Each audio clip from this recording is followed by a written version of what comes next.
He co-hosts Moving the Chains weekday afternoons on NFL Radio. He's part of CBS's NFL Today show.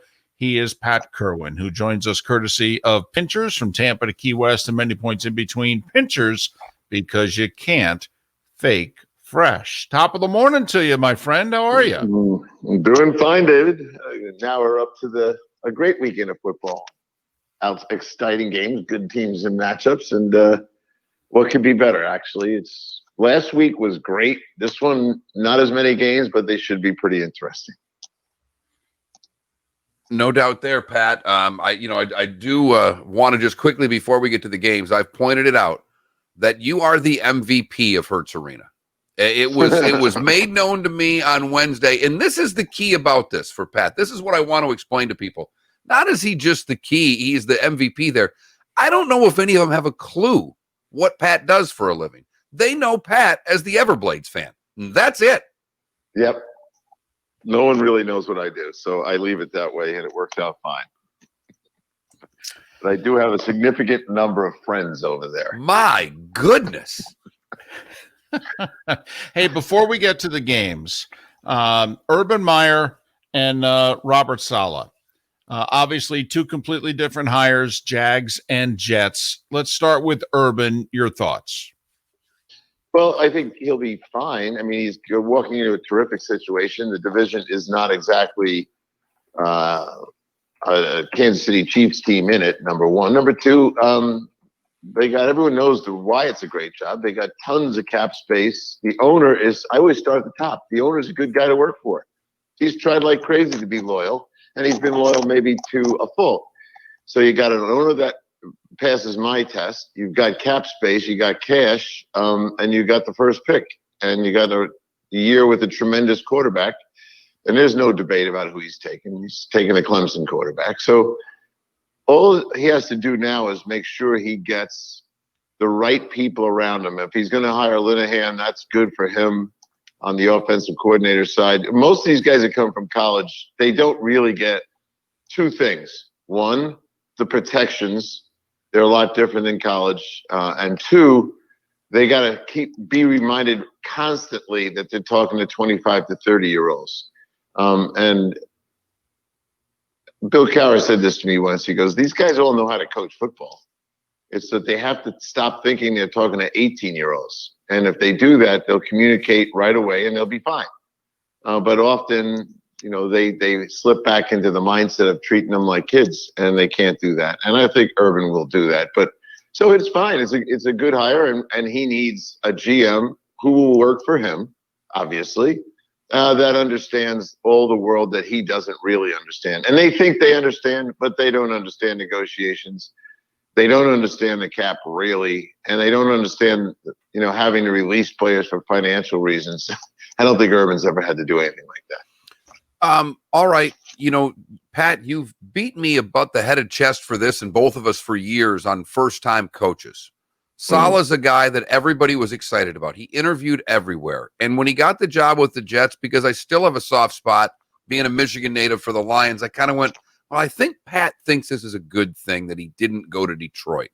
Is it? First, take it from the Jets' perspective, and then let me know the Lions hired a GM, just those two teams and their offseason moves, your thoughts early. And I think that going to the Jets and going to the Lions is about the same thing. You got a frustrated fan base in both places. Losing is the operative word of the day for them. They'll have a short fuse for a head coach in either place. The second the guy doesn't look like it's a radical change to the positive, they'll start abandoning ship on him or them. And so that's why it's been a turnstile at both places. I would, if I was Robert Saleh's friend, I would have taken either job. I mean, if he had a chance at the Charger job, I would have been racing to that one. But this is what happens when you go to a place with no culture. Now, Kevin Stefanski's is the model of how it can be done, because Cleveland, the Jets, and the Lions used to be three teams in the same boat, and Kevin figured out how to take Cleveland out of the sinking boat and put them into, a prestigious spot. So Robert worked for Pete Carroll, and I've talked to Pete at length about Robert Saleh, and Pete said early on when he was young, very respectful, understood that he was low on the totem pole, and worked really hard, but was more ears than mouth, which is really good. And then Pete said, "What?" And I said, "Well, what's the biggest surprise with Robert as you now see where he's at?" And he goes, "I'm so damn impressed that he can lead the room, and he's really, really good at it." And he goes, "We didn't know anything about him on that level because he didn't lead the room. He sat in the back, took notes. He did what a young guy should do." And he said, "But when we found out how well he did in front of the group when he moved away from us, it was great to see." And he was happy for him. So I think Robert is dynamic. He hasn't been in this as long as Kevin and as diverse as Kevin's background was. But I think he's got a chance because of his personality, but it's a rough place to be because they're not going to wait very long. And he's got issues at quarterback. You know, Detroit has Stafford. If you wanted to stay with Stafford, you know, you have a chance like the others who thought they had a chance. But, you know, the thing in New York is a developmental issue with Sam Darnold. So I don't know. It's a pretty rough job to take.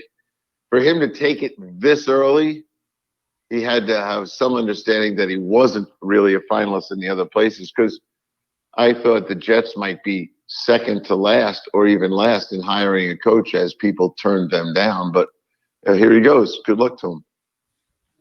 Talking with Pat Kirwan, SiriusXM's NFL Radio, moving the chains weekday afternoons. Also, Pat, part of CBS's NFL Today show. He joins us once again, courtesy of Pinchers. To the games we go. We'll go in order. First one up, Green Bay. Rams come to town. Both teams with injury issues. Green Bay on the offensive line, but the Rams' two most important players have injury issues, in Donald and Goff. Your thoughts on the game? Packers favored by 6.5. Yeah, I think the line is right. I'm not too much into that, but a couple things I'd say. Both guys will play for the Rams, and Goff will be fine, and so will Darnold. He'll be, you know, the big guy will be fine. So I'm going to throw those injuries out as a problem. I do think there's a lack of depth in the Green Bay Packers offensive line. They really, I thought, were going to need Beldier, Jarrett, and then he gets the COVID and he's out. There was a reason they were smart to jump on getting him after he played 67 plays for the Colts the week before and played very well at left tackle. So they're a little thin. An injury there, and that could make things a problem for them. But I don't see the Rams coming in here and taking care of business. Green Bay is really good in the red zone. The Rams, I would say, a little shaky.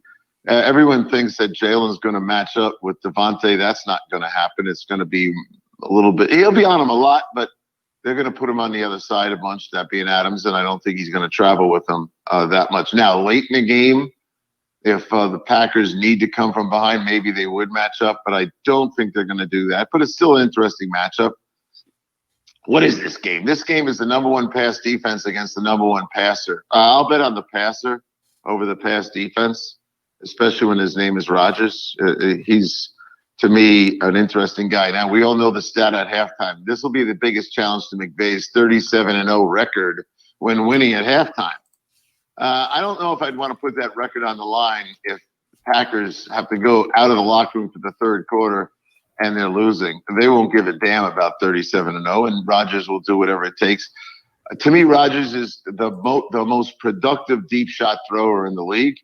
Everyone knows that Brady's thrown the most, but 87 throws and 9 touchdowns doesn't match up as well as 70 throws and 12 touchdowns. So Rodgers will chuck that ball down the field. He'll get some big plays. And in games like this, last thing I'll say, you better get some big chunk plays. And you'd love an interception for a touchdown too, but you need big chunk plays. You're not going to sustain drives against the Ram defense. If you think you're going to go 10 to 12 play drives and beat the Rams, you're playing right into their hands. So big chunk plays by Rodgers, they win the game. How will the Donald injury affect him? Like David said earlier, he's probably not going to feel a whole lot, but he's got torn rib cartilage. You know, when people have rib injuries, they say it hurts to breathe. This is a dynamic, the best defensive player in the game, but he's not operating at 100%. So, Pat, you talk to Dr. Chow every week. You have a great idea of what's going on here. How effective will Aaron Donald be tomorrow? This is they can medicate him for this and take the pain out of it. That's the first thing they will do, and there's nothing wrong with that. It happens all the time, Right? And he will be medicated, and he'll be able to play. Now, it might expire before the game's over, and I don't know what they're going to do then. That's always an issue. The other thing you can do is, because they move him around, he's known as a 3 technique, but you can put him on the outside, on the open side, to away from his ribs, and play him that way. I'm sure they'll do it, and they'll probably like some of those matchups against the backup tackles. David Bakhtiari not playing, so you're going to land up against a backup tackle, and so you can move him outside.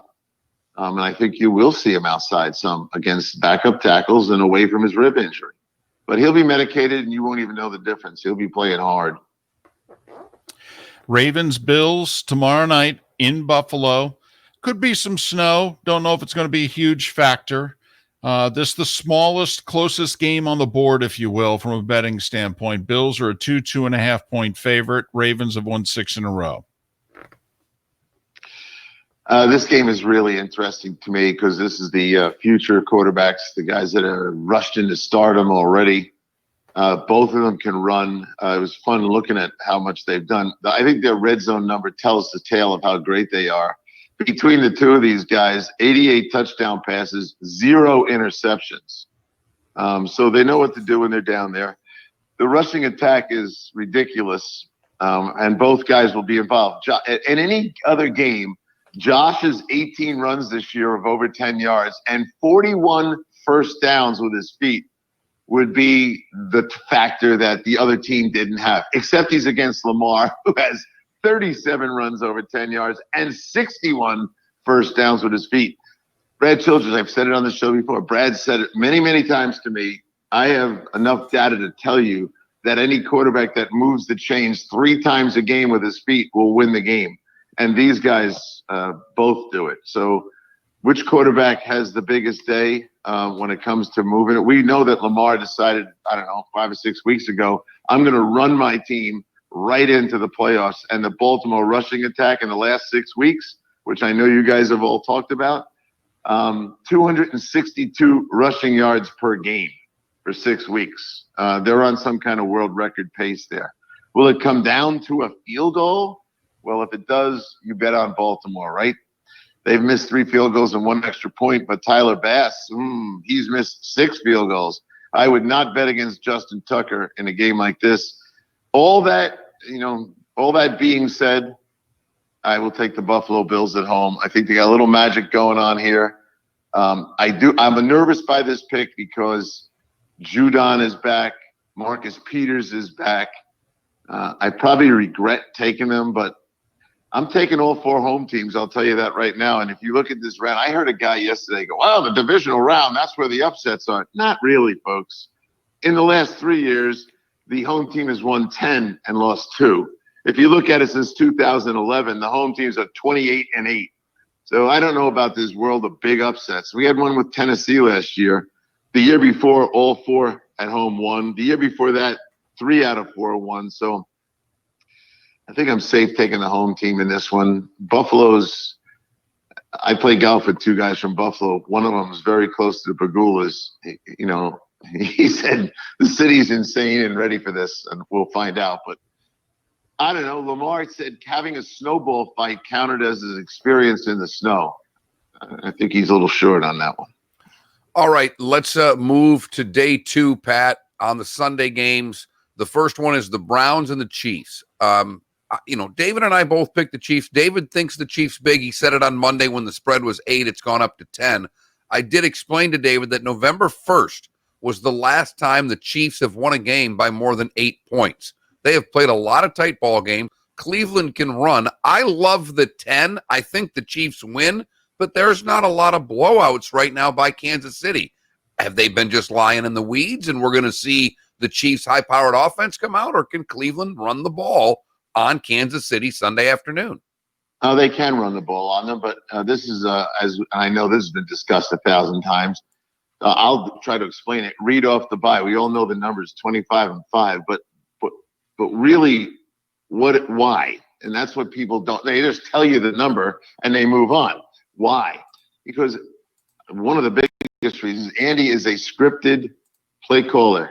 And so he took his 20-play script 2 weeks ago and decided what they're going to be, and now he's rehearsed them for 2 weeks. So Kansas City, in my opinion, will start faster than usual.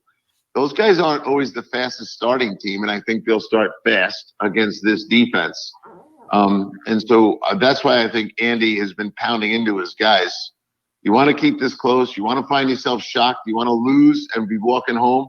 I think the sense of urgency will be big when they get into this game. Mahomes postseason, man, this guy turns it up to another level. We've all watched what he does. What's his postseason? He averages 36 points per game, and he wins every game in double digits, and he's come from behind from extraordinary numbers. I think he's getting older. He's starting to figure it out. They will start faster than usual, and Cleveland may not be able to run the ball as much as they want. I love the Cleveland story, and I'm close to Stefanski, but I don't think this is a good matchup for them. I think Kansas City covers in the win. All right, and then the nightcap in New Orleans, third meeting, Bucs and the Saints. We all know the Saints have won the first two. There have been 21 previous playoff matchups between teams that are meeting for a third time after one team has swept the other. The team that went 2-0 in the regular season won the playoff game 14 times out of 21. Will the Saints make it 3 in a row against the Bucs, and if so, why? Yeah, this is a tough call because I don't care about – I know the 66% rule. We talked about it Tuesday. But none of those teams were dealing with Brady. Brady's offense, he's got it all going on, and he got AB up and running at the right time. The money seems to be pouring in on Tampa Bay. You guys follow that closer than I do, but I hear it from the callers all the time, and it seems like a lot of the money is in on Tampa with who's getting 3 points. I think that's a lot of points in a game like this. I think this game deserves to be 1 point, but it's not. That's how close I think it's going to be. Deep shots. Brady's going to take the most in the league. We all know that. He's taken 86 of them. I reference his 9 touchdowns. Breeze, not so much. They don't like to throw the ball deep. Some say he can't. But when you do look at his throwing the ball deep, what he is pretty effective.